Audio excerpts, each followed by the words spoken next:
I said yes to letting my ex move back in with me without asking a single question, and that was my first mistake. If you'd asked me that morning whether I believed I was completely over Bobby, I would have said yes without hesitating. We'd been broken up for almost a year. No dramatic fights, no cheating, just one of those quiet endings where you both pretend it's mutual while secretly hoping the other one will crack first. He never did. Neither did I. We just stopped. So when he texted me out of nowhere, "Hey man, weird question, but can I crash at your place for a bit?" I didn't think twice. That alone should have tipped me off. Bobby wasn't the kind of guy who needed help. He was always the one with a plan, the one who landed on his feet. When we were together, I leaned on him more than I liked to admit. He had a steady job, a big friend group, and that annoying confidence that made everyone assume he had his life figured out. I was the opposite. Still am, if I'm being honest. I stared at my phone for a long time before replying. My apartment was small. One bedroom, one bathroom, thin walls. Saying yes meant reopening a door I'd spent months trying to keep shut. But something in me, nostalgia, loneliness, unfinished business won. Yeah, I typed back. "Short term is fine." He replied almost instantly. "You're a lifesaver. I owe you." When he showed up that evening with a single duffel bag slung over his shoulder, I knew immediately something was off. "Hey, Ricky," he said, smiling like we'd just seen each other last week instead of last year. Same smile, same stupid dimple, same effect on me. "Hey," I replied, stepping aside to let him in. I noticed the bag first. Too small. Bobby used to travel like he was moving countries. Extra shoes, gym clothes, gadgets, everything perfectly packed. This bag looked temporary, like he hadn't planned on being anywhere for long. "You can take the couch," I said. "I've got extra blankets." "Works for me," he said easily. Too easily. As he dropped the bag near the couch, I caught myself watching him. He looked good. Better than I remembered, actually. A little leaner. Different haircut. More controlled somehow. Like he'd edited himself down to the essentials. We made awkward small talk while I reheated leftovers. Work, weather, mutual friends we both pretended not to keep tabs on anymore. He avoided specifics. I noticed that too. "So," I finally said, leaning against the counter, "what happened?" He froze for just a fraction of a second. Most people wouldn't have caught it. I did. "Stuff," he said, shrugging. "Just needed a reset." That was Bobby's favorite word when he didn't want to explain something. Reset. I nodded, even though my gut twisted. Got it. That night, lying in bed, I stared at the ceiling and listened to the familiar sounds of him moving around my apartment. The creak of the couch, the bathroom light flicking on and off, the quiet hum of my fridge filling the silence between us. It felt like rewinding my life to a chapter one never finished reading. Over the next few days, things settled into a strange rhythm. Too comfortable. Like muscle memory had kicked in for both of us. He knew where I kept the coffee. I knew how he liked his eggs. We moved around each other easily, almost carefully. But Bobby was different. He was always on his phone, but never around me. If I walked into the room, he'd flip it face down. He started going out at odd hours, sometimes late at night, sometimes early morning, always dressed better than necessary. And every time I asked where he was going, I got the same answer. Just meeting someone. Not friends. Not work. Someone. One night, about a week in, I came home early from work and heard voices in the hallway outside my apartment. I stopped, keys still in my hand. Bobby's voice was lower than usual. Controlled. "No, you can't come up here," he said. A pause. "I told you, it's complicated." Another pause. Longer this time. Then, quieter. "No one knows. And it needs to stay that way." My stomach dropped. I stepped back just as the hallway door closed. When I finally unlocked my apartment, Bobby was already in the kitchen, acting normal, like nothing had happened. "Hey," he said. "You're home early." "Yeah," I replied, forcing a smile. "Who were you talking to?" He met my eyes, held my gaze for a beat too long, then looked away. "Just someone from my new life." That was the moment I realized something big was happening right in front of me and Bobby was hiding it from everyone, including me. After that night, I couldn't unhear it. No one knows. And it needs to stay that way. Those words looped in my head for days. Every time Bobby laughed at something on TV, every time he casually asked if I wanted coffee, every time he disappeared with that damn duffel bag slung over his shoulder. It felt like I was living with a stranger who just happened to have my ex's face. I tried to act normal. God knows I tried. But once you notice the cracks, you can't stop seeing them. Bobby started locking his phone. Not just a passcode Face ID disabled when he was home, like he didn't want it unlocking by accident. He'd take calls outside, even if it was raining, pacing the sidewalk like a man negotiating a hostage situation. And his schedule made no sense. Some days he'd be gone until 3 a.m. Other days he'd vanish before sunrise and come back smelling like expensive cologne that definitely wasn't his old brand. One morning, I finally asked. We were sitting at the tiny kitchen table, sunlight cutting through the blinds. He was scrolling through something, jaw tight, leg bouncing. You seeing someone? I said casually, like my heart wasn't trying to punch its way out of my chest. He looked up so fast I almost laughed. No, he said. Too quick. I mean, no. Not like that. I raised an eyebrow. That didn't sound convincing. He sighed, rubbing his face. It's not what you think, Rick. That annoyed me more than a straight-up lie. Okay, then what is it? He leaned back in his chair, staring at the ceiling like the answer might be written there. For a second, I thought he was actually going to tell me. My chest tightened with something stupidly hopeful. Then he shook his head. I can't get into it. Why? Because it's not just my secret. That shut me up. I nodded, even though every instinct in my body was screaming that I had a right to know. This was my apartment. My life he dropped back into like a bookmark. That night, I did something I'm not proud of. Bobby fell asleep on the couch with the TV still on, one arm slung over his eyes. I stood in my bedroom doorway for a long time, staring at him, fighting myself. Then I quietly stepped into the living room. His phone was on the coffee table. I told myself I'd just check the lock screen. Nothing invasive, just enough to calm my nerves. But when I picked it up, the screen lit up with a notification. Can't wait to see you again. My stomach dropped so hard I had to sit down. No name, just a heart emoji. The preview cut off before I could see more. His phone buzzed again in my hand, and I nearly dropped it. I didn't unlock it. I couldn't. That felt like a line I wasn't ready to cross. But the damage was already done. My chest burned with a mix of jealousy, confusion, and something darker. He wasn't just hiding a life. He was hiding a whole version of himself. The next day, things escalated. I came home from work to find Bobby in the shower. Steam filled the bathroom, his clothes tossed carelessly on the floor. That's when I noticed it's something I'd never seen before. A ring, not on his finger, on a chain, tucked into his shirt, now lying on the counter. Simple silver band. Worn. Intimate. My hands actually started shaking. Bobby hated jewelry. Always had. The only ring he ever wore was when we joked about getting married after too much wine, and even then he'd taken it off before morning. The shower turned off. I barely had time to step back before he came out, towel slung low around his hips, hair dripping, completely unaware that my entire perception of him had just shifted. You okay? He asked, noticing my expression. I forced a laugh. Yeah, just tired. His eyes lingered on me for a second, like he knew I was lying but didn't want to press. Then he reached for the chain, slipping it back over his head with a kind of quiet reverence that made my chest ache. That night, I didn't sleep.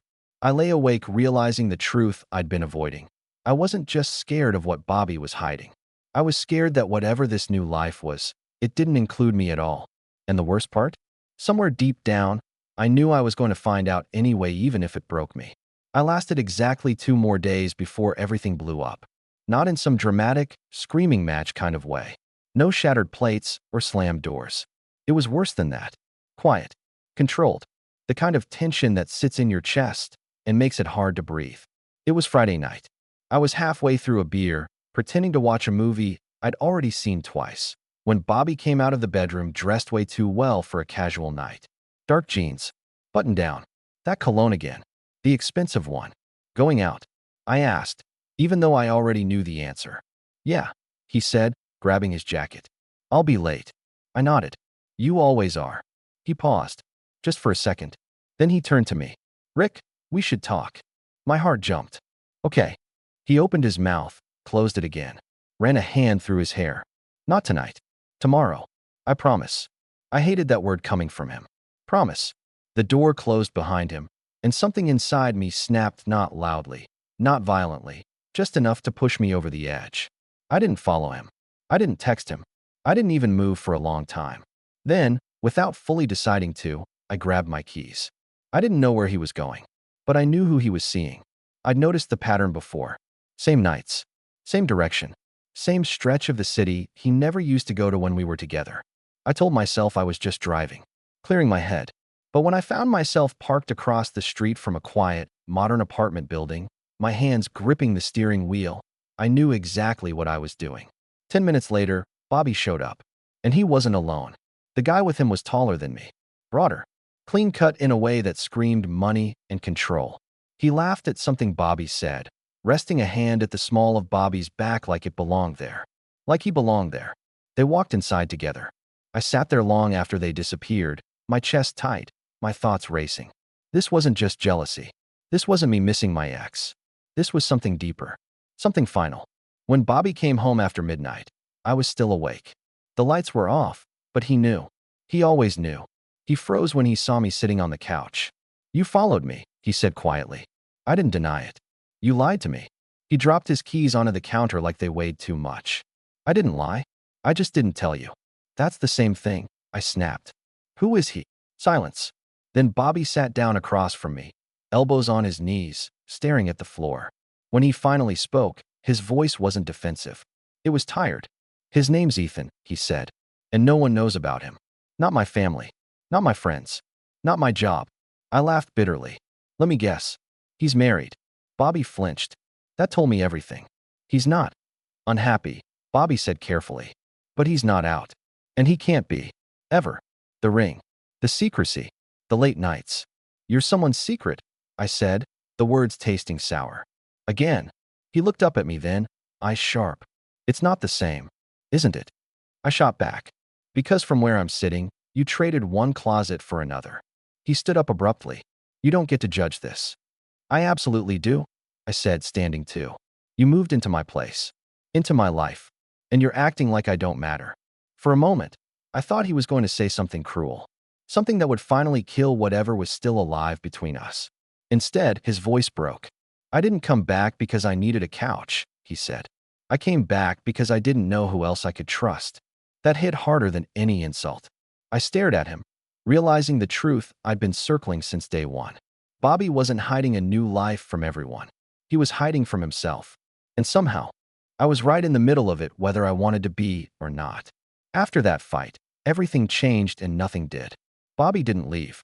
I half expected him to grab his duffel and disappear that night, but he didn't. He slept on the couch like usual, facing away from the TV, one arm tucked under his head. I lay in my bed staring at the wall, replaying his words over and over. "I came back because I didn't know who else I could trust." That wasn't fair. Not to me. Not to either of us. The next morning, the apartment felt smaller. Like the walls had leaned in overnight. We moved around each other quietly, careful not to touch, careful not to say the wrong thing. He made coffee. I pretended not to notice he made it the way I liked it. By noon, I couldn't take it anymore. "So what happens now?" I asked. He looked up from his mug. "What do you mean?" "I mean, how long are you staying? What am I supposed to be in all this, Bobby? Your cover? Your safe zone?" He rubbed his jaw. "I never asked you to be anything." "No," I said softly. "You just assumed I would." That landed. He sighed and finally sat down across from me. "Ethan's complicated. His whole life is built on expectations. Wife, career, image. I'm the thing he doesn't talk about. And you're okay with that?" He hesitated. Just long enough. "I tell myself I am." That answer scared me. Because I'd heard it before. From him. From myself. From too many guys who settled for shadows because standing in the light felt impossible. "You still love him," I said. He shook his head. "It's not love." "Then why are you wearing his ring around your neck?" His eyes flicked down instinctively. "Because when I'm with him, I feel chosen." That one hurt. I stood up, pacing the room. "You don't get to come back into my life while you're emotionally married to someone else." "I'm not, Dash." "You are," I cut in. "And worse, you're asking me to watch." He looked genuinely panicked then. "I'm not asking you to watch. This was supposed to be temporary." "That's what you said about us," I replied. Silence. That night, Bobby didn't go out. He stayed home, restless, checking his phone every few minutes. I knew Ethan was texting. I could feel it in the air, like static. Around midnight, Bobby finally stood up. "I need to tell him," he said. "Tell him what?" "That this isn't sustainable. That I can't keep living half a life." I studied his face, trying to figure out if he meant it or if he just needed someone to say it out loud with him. And what about me? I asked quietly. He met my eyes. That's the part I'm afraid to face. The next day, everything detonated. I came home to find Bobby sitting on the couch, pale, hands shaking, phone face down beside him. One look at him and I knew. He knows, I said. Bobby nodded. I told him I was done being a secret. My heart pounded. And he didn't take it well. A hollow laugh escaped him. He told me I was being unrealistic, that I knew what I signed up for. I sat beside him, closer than I'd been in weeks. What did you say? I said I couldn't do it anymore. His voice cracked. And then he asked if I was leaving him for you. That felt like a punch to the chest. What did you tell him? I whispered. Bobby turned to me, eyes raw, exposed in a way I hadn't seen since the night we broke up. I told him the truth, he said. And suddenly, I wasn't sure if I was ready to hear what that truth was. I told him I was in love with you. The words landed between us like broken glass. For a second, I couldn't breathe. My brain refused to process them, like if I didn't acknowledge what he'd said, it might rewind itself into something safer, something less dangerous. You what? I finally managed. Bobby swallowed hard. I didn't plan to say it. He pushed, said I was throwing everything away for a fantasy. And I just dashed. He shook his head. I got tired of lying. I stood up, suddenly needing space. You don't get to drop that on me like it's a fact. I know, he said quickly. I'm not asking you to fix this. Or forgive me. I just needed to say it out loud. At least once. I paced the room, hands running through my hair. You're still with him. You were with him last night. I broke it off, he said. Completely. I stopped, turned back to him. And you expect me to believe that? He met my gaze, steady this time. I blocked his number, deleted everything. I told him not to contact me again. Silence stretched between us, thick and heavy. You're good at dramatic gestures, I said. But that doesn't mean you know how to live with the consequences. He flinched. That's fair. I sank onto the armchair across from him, exhaustion finally catching up. You came back into my life like a ghost, Bobby. And now you're asking me to believe you're suddenly ready to be real. I'm not suddenly ready, he said quietly. I'm terrified, but I don't want to keep choosing the easy lie over the hard truth. I looked at him, then really looked. Not the confident guy I'd fallen for years ago. Not the mysterious version he'd been these past weeks. Just a man who'd painted himself into a corner and finally realized there was no clean way out. You broke my heart once, I said. I don't know if I can survive you doing it again. He nodded. I wouldn't ask you to risk that. That surprised me. So what are you asking? I said. He took a breath. Time, honesty, and maybe a chance to prove I'm not hiding anymore. I laughed softly, shaking my head. You really don't do things halfway. No, he said. I never have. That night, we didn't touch. We didn't kiss. We didn't crawl into old habits like it would have been so easy to do. Instead, we sat on opposite sides of the couch, talking until sunrise. About everything we never finished saying. About why we'd failed. About who we were now. And somewhere between 3 a.m. and the first light creeping through the blinds, I realized something terrifying. I still loved him. Not the memory of him. Not the idea of what we used to be. Him, as he was. Messy. Flawed. Finally honest. The next morning, Bobby packed his duffel. I think I should go, he said. My chest tightened. Go where? Anywhere that isn't here, he replied gently. If this is going to be real, it can't start with me hiding behind you. I nodded, even though every instinct screamed to ask him to stay. At the door, he hesitated. Ricky, if you decide this is too much, I'll understand. I met his eyes. And if I decide it's not? A small, hopeful smile tugged at his lips. Then I'll be right here. No secrets. The door closed behind him. And for the first time since he'd come back, I wasn't afraid of what he was hiding. I was afraid of what we might become next. The apartment felt wrong without him. Not quieter, just hollow. Like all the sound had been drained away, leaving behind echoes of things I didn't know how to grieve yet. Bobby's presence had been chaotic, frustrating, emotionally exhausting. But it had also been familiar. Warm. Alive. Now all I had was the couch, neatly made for the first time in weeks, and the faint scent of his cologne lingering like a bad habit I wasn't ready to quit. We didn't talk for 3 days. Not a text. Not a call. I told myself it was for the best. That space was healthy. That I needed time to think without him pulling me back into orbit just by breathing near me. That logic fell apart on the 4th night. I was halfway through a takeout container, scrolling mindlessly on my phone, when it buzzed. Bobby. I'm not asking for anything. I just need you to know I told my sister. My chest tightened. Me? About what? Three dots appeared. Disappeared. Appeared again. Bobby. About Ethan. About hiding. About why I came back.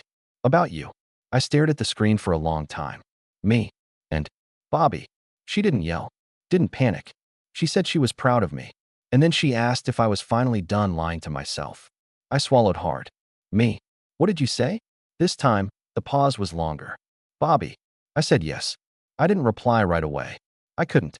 Because saying yes to that question was one thing. Living it was another. And I knew how good Bobby was at wanting to be brave right up until it got uncomfortable. Still, something in me shifted. We met a week later. Neutral ground. Coffee shop near the river. The kind of place where no one lingered long enough to overhear your mistakes. He looked tired. Not broken, just worn down in an honest way. Like someone who'd stopped pretending sleep fixed everything. Hey, he said softly. Hey. We sat. Talked. Carefully. He told me he'd moved in with a friend from work. Told me Ethan had tried to reach out through an email. Told me he didn't respond. I don't trust myself to do it halfway, he admitted. So I'm not doing it at all. That mattered more than I expected. What do you want from me, Bobby? I asked. He didn't answer right away. Then, I want a chance to earn my way back into your life. Not as your ex. Not as your safety net. As someone who shows up. I studied him. And if I say no? He nodded. Then I keep doing the work anyway. That was the moment I realized this wasn't about whether we'd get back together. It was about whether he'd finally learned how not to disappear. We didn't rush anything. Weeks passed. Then months. Dinners that ended with hugs instead of regret. Conversations that went deeper instead of quieter. I watched him come out to people who mattered. Watched him lose some who didn't. It wasn't pretty, but it was real. The night he finally kissed me again, it wasn't desperate or rushed. It was slow. Careful. Like we both understood what it meant to choose each other without hiding. Later, lying beside him, he whispered, I don't want a secret life anymore. I believed him. Not because he said it, but because this time he stayed. Trust didn't come back all at once. It crept in slowly, in small, almost boring ways. Bobby calling when he said he would. Showing up early. Remembering things I mentioned in passing and proving quietly that he was listening. No grand speeches. No dramatic promises. Just consistency. And somehow, that was harder than passion. One night, a few months after we'd started seeing each other again, we were back in my apartment for the first time since he'd moved out. Same couch. Same walls. Different energy. He stood in the doorway like he was stepping into a museum of his past. You okay? I asked. He nodded. Yeah. Just weird. I know. We cooked together, bumping into each other in the tiny kitchen, laughing when we both reached for the same spoon. It felt dangerously normal, comforting in a way that scared me more than the chaos ever had. After dinner, we sat on the couch, legs touching. Not tangled. Just there. There's something I haven't told you, he said suddenly. My stomach tightened on instinct. Old reflex. Okay, I said carefully. He took a breath. Ethan's wife found out. Not about me. About something. Enough that it blew their life up. I didn't interrupt. He tried to call again. From a different number. I didn't answer. Bobby looked at me then. Not because of you. Because I don't want to be that person anymore. I searched his face, looking for the cracks. The hesitation. The escape route. I didn't find it. That doesn't make you responsible for his mess, I said. I know, he replied. But I needed you to hear it from me before it turned into another secret. That mattered. More than he probably realized. Later that night, when we finally went to bed together, it wasn't like before. No rushing. No trying to erase time. Just skin against skin, breath sinking, hands learning familiar territory like it was new again. Afterward, he held me tighter than necessary. I'm scared, he admitted into my shoulder. Of what? Of messing this up. Of losing you for real this time. I stared at the ceiling, heart steady but heavy. Fear isn't the problem, Bobby. Disappearing is. He nodded slowly. Then I'm staying. The real test came a few weeks later. A work event. His first one out. Not loudly. Not with announcements, but openly. He asked me to come with him. No hiding. No vague labels. Standing there, surrounded by people who didn't know our history, I watched him introduce me without hesitation. This is Ricky, he said. My boyfriend. No pause. No apology. I felt something unlock in my chest. Later, as we stood on the balcony overlooking the city, he leaned in and said, You know, agreeing to live with you again might have saved me. I shook my head. No, you saved yourself. I just didn't close the door. He smiled at that. Sometimes I think about how close I came to saying no to his text. How easy it would have been to protect myself by never letting him back in. And maybe that would have been safer. But real love isn't about safety. It's about choosing each other when there's nothing left to hide. And this time, Bobby chose me in the open. A year later, I found that old duffel bag in the back of my closet. I wasn't looking for it. I was just cleaning, pulling things out I'd shoved away during that strange in-between time when my life had been half mine and half waiting. The zipper was still busted, the fabric worn thin at the corners. For a second, I just stood there holding it, remembering how small it had looked the night Bobby showed up at my door with his whole life compressed into something temporary. "Find something interesting?" Bobby asked from the doorway. I turned. He was barefoot, wearing one of my t-shirts, hair still damp from the shower. No secrets. No late nights. No disappearing acts. "Your escape plan?" I said, lifting the bag. He smiled, but there was something softer behind it now. "Yeah, I guess I didn't think I deserved anything permanent back then." I dropped the bag and walked over to him. "You do now?" He wrapped his arms around me, resting his forehead against mine. The quiet between us wasn't heavy anymore. It was earned. Later that night, we sat on the fire escape, city humming below us. The same city that had watched us fall apart, circle each other, and somehow find our way back without pretending to be different people. "Do you ever think about how close we came to missing this?" he asked. "All the time," I admitted. "You could have stayed hidden. I could have said no. Either one would have been easier." "But we didn't," he said. "No," I replied. "We didn't." Bobby took my hand, then openly, comfortably, and laced his fingers through mine. No rings on chains. No lives split in half. Just us, exactly where we were. "I used to think love was about being chosen," he said quietly. "Turns out it's about choosing back. Every day, even when it's scary." I squeezed his hand. Especially then. When we went back inside, he stopped me in the hallway, heart in his eyes, voice steady. "Thank you for letting me stay," he said. I smiled. "You never moved in for good until you stopped hiding." And that was the truth of it. I agreed to live with my ex, not knowing he was hiding a whole other life from everyone. What I didn't know was that letting him in would force him to finally step out. Not for me, but with me. And this time, neither of us needed an escape bag.